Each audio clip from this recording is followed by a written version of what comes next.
ഹരേ കൃഷ്ണ. ഇന്നൊരു കഥയാവാട്ടോ. ധർമ്മത്തെ നമ്മൾ രക്ഷിക്കുമ്പോൾ ധർമ്മം നമ്മളെ രക്ഷിക്കുന്നു. ഒരിക്കല് നാരദൻ ഒരു നദിക്കരയിലെത്തി. മറുകര കടക്കാൻ ഒന്നും കിട്ടിയില്ല. അപ്പോഴാണ് ആ വഴി ഒരു ഋഷി വന്നത്. ആ ഋഷി പറഞ്ഞു, ലോകത്തിലെ ഏറ്റവും വലിയ ബ്രഹ്മചാരിയുടെ പേർ പറഞ്ഞാൽ നദി വഴിമാറുമെന്ന്. അപ്പോൾ നാരദൻ ആലോചിച്ചു, ഓ, അത് ഞാൻ തന്നെ. ഇന്നേ വരെ ഒരു സ്ത്രീയെയും നോക്കിയിട്ടില്ല. അങ്ങനെ നാരദൻ പറഞ്ഞു, നാരദനാണ് ലോകത്തിലെ ഏറ്റവും വലിയ ബ്രഹ്മചാരിയെങ്കിൽ നദി വഴിമാറൂ എന്ന്. നദി വഴിമാറിയില്ല. ആ ഋഷി ചിരിച്ചുകൊണ്ട് പറഞ്ഞു, നീ മനസ്സുകൊണ്ട് ബ്രഹ്മചാരിയല്ല. കൃഷ്ണനെ കുറിച്ച് പറഞ്ഞു നോക്കൂ, ഒരു പക്ഷേ വഴിമാറിയാലോ. നാരദൻ പൊട്ടിച്ചിരിച്ചു. ഭാര്യമാരുള്ള കൃഷ്ണനോ? ശരി, ഒന്ന് പറഞ്ഞു നോക്കൂ. ചിലപ്പോൾ വഴിമാറിയാലോ എന്ന് ഋഷി പറഞ്ഞു. അങ്ങനെ നാരദൻ പറഞ്ഞു, കൃഷ്ണനാണ് ലോകത്തിലെ ഏറ്റവും വലിയ ബ്രഹ്മചാരിയെങ്കിൽ നദി വഴിമാറൂ. അത്ഭുതമെന്ന് പറയട്ടെ, നദി വഴിമാറി. നാരദൻ അപ്പോഴും ആലോചിക്കുകയായിരുന്നു. കൃഷ്ണൻ വിവാഹങ്ങൾ ചെയ്തിട്ടും കൃഷ്ണൻ ബ്രഹ്മചാരിയായിരിക്കുന്നു. അതാണ് കൃഷ്ണനെ കൃഷ്ണനാക്കിയത്. കൃഷ്ണൻ പറഞ്ഞത്, സ്വന്തം ഭാവം എന്താണോ അതായി തീരുക. എന്താണോ നമ്മുടെ സ്വന്തം ഭാവം? നമ്മളിൽ പലരും മറ്റുള്ളവരെ അനുകരിക്കാനാണ് ശ്രമിക്കുന്നത്. താമരയ്ക്ക് റോസപ്പൂവാകാനോ റോസപ്പൂവിന് താമരയാകാനോ കഴിയില്ല. ഈ ലോകത്തിലെ ഏത് പുൽക്കൊടിക്കുമുണ്ട് അതിൻ്റെതായ ഒരു സ്ഥാനം. ആ പുൽക്കൊടി ഇല്ലാതെ ഈ ലോകം അപൂർണമായിരിക്കും. നാം ഓരോരുത്തരും അങ്ങനെ തന്നെയാണ്. നാം ഓരോരുത്തരും ഈ ലോകത്തിലെ കവിതയുടെ ഭാഗം കൂടിയാണ്. ഈശ്വരൻ തൂണിലും തുരുമ്പിലും ഉണ്ട് എന്ന് പറയുന്നതും ഇതേ അർത്ഥത്തിലാണ്. ഇവിടെ സ്വന്തം ഭാവം മനസ്സിലാക്കാതെ എല്ലാവരും സന്യസിക്കണമെന്ന് ആവശ്യപ്പെടുന്നവരുമുണ്ട്. അവരോട് ആവശ്യപ്പെടുന്നത് ഒട്ടലില്ലാതിരിക്കാനാണ്. നമ്മുടെ കാഴ്ചപ്പാട് അനാസക്തിയുടേതാണ്.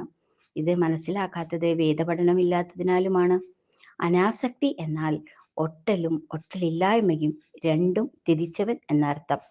ഇതിനു പകരം ചിലർ സ്ത്രീകളെ നോക്കാതിരിക്കും, അവർ വരുന്ന സ്ഥലത്ത് വരാതിരിക്കും, അവരുടെ പടങ്ങൾ നോക്കാതിരിക്കും, അവരുടെ ശബ്ദം കേൾക്കാതിരിക്കും. ഇതെല്ലാം കണ്ടാൽ തോന്നും അവർ വീതരാഗ ആകാത്തതിന് കാരണം സ്ത്രീകളാണെന്ന്. വാസ്തവത്തിൽ ഇത് അനാസക്തിയാണെന്ന് കരുതാൻ വയ്യ. ഇതും ഒരു തരത്തിൽ ആസക്തിയാണെന്ന് നമുക്ക് നോക്കാം. തൻ്റെ ഉള്ളിലുള്ള ആസക്തി നിയന്ത്രിക്കാൻ പറ്റാത്തതിലുള്ള വിഷമമാണ് ഈ കാട്ടിക്കൂട്ടൽ. അതുമല്ലെങ്കിൽ സ്ത്രീകളോടുള്ള വിരോധമാണ് എന്നും ഗണിക്കാം. ഈ പ്രപഞ്ചത്തെ നിലനിർത്തുന്നത് സ്ത്രീകൾ കൂടി ചേർന്നിട്ടാണ്. ഓരോരുത്തരും ജന്മമെടുക്കുന്നതും ഈ സ്ത്രീകളിൽ നിന്ന് തന്നെയാണ്. ഇതുപോലെയാണ് ചിലർ പണത്തിനോടുള്ള സമീപനവും. ചിലർ സ്വയം പ്രഖ്യാപിക്കും, ഞാൻ പണം കൈകൊണ്ട് തൊടില്ല. ഇക്കാലം അത്രയും പണം ആരെയും ദ്രോഹിച്ചതായിട്ട് അറിവില്ല. പണത്തിനോടുള്ള വെറുപ്പിനെ അനാസക്തി എന്നും പറയാനാവില്ല. എന്താണ് നമ്മുടെ ഭാവം? സ്ത്രീയോടും പണത്തിനോടുമുള്ള നമ്മുടെ ഭാവം എന്താണ്? വെള്ളം ചൂടുള്ളതാണോ തണുത്തതാണോ? എന്താണ് വെള്ളത്തിന്റെ ഭാവം?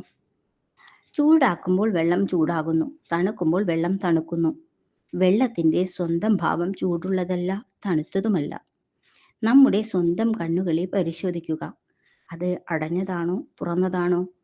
കണ്ണുകൾ ഉറങ്ങുമ്പോൾ അടഞ്ഞിരിക്കുന്നു, ഉണർന്നിരിക്കുമ്പോൾ തുറന്നിരിക്കണം. ഇതേ കണ്ണുകൾ പോലെ, ഇതേ വെള്ളം പോലെ തന്നെയാണ് നമ്മുടെ ഭാവവും. അതിനോട് എന്ത് ചേർക്കുന്നുവോ അതായി നാം മാറുന്നു. ശ്രീകൃഷ്ണന് ഇക്കാര്യം അറിയാമായിരുന്നു. ചിലർക്ക് സ്ത്രീയില്ലാതെ ഒരു ദിവസം പോലും കാണാൻ കഴിയില്ല. ചിലരാകട്ടെ സ്ത്രീകളെ കാണുന്നത് തന്നെ വെറുക്കുന്നു. ഇവ രണ്ടും ഒട്ടൽ തന്നെയാണ്. ഒന്ന് സ്ത്രീയോടുള്ള ഒട്ടൽ, മറ്റേത് സ്ത്രീ വിരോധത്തോടുള്ള ഒട്ടൽ.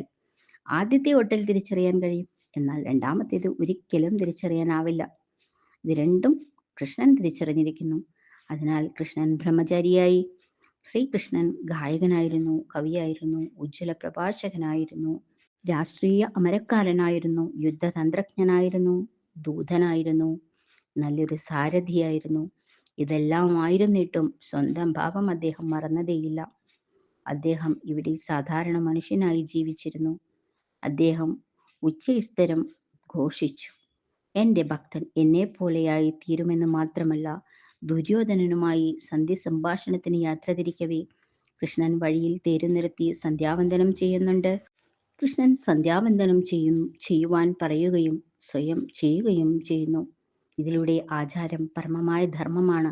ആ ആചരണത്തിൽ നിന്ന് വ്യതിചലിക്കരുതെന്ന് ശ്രീകൃഷ്ണൻ സ്വന്തം ജീവിത ദർശനത്തിലൂടെ നമ്മെ പഠിപ്പിക്കുന്നു.